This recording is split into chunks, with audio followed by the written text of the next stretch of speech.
unajua mtu anavyoongea inamuelezea ni mtu namna gani. Umeelewa? The way you speak it tells you who you are. And also kitu kikubwa ambacho mimi naangalia ni kwamba okay, so muda wetu sisi wa kuishi na kazi ni 2:30. Ikitokea siku uko unatoka 7 utafanyaje?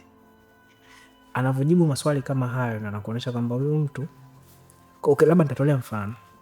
Nikupe mfano. Tutafanya kazi na mfanyakazi mmoja hivi.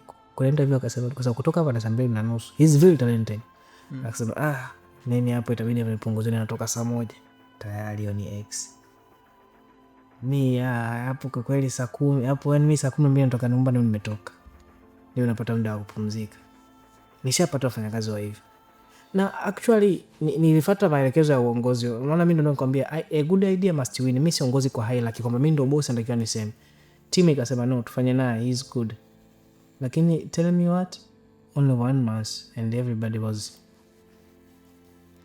kwanza na wakopa wenzake hela hawarudishi. Yani he was terrible guy, I can say. Yani so umeona vitu kama hivyo, mimi kwangu ilikuwa ni red flag kwamba no, we can't work na mtu.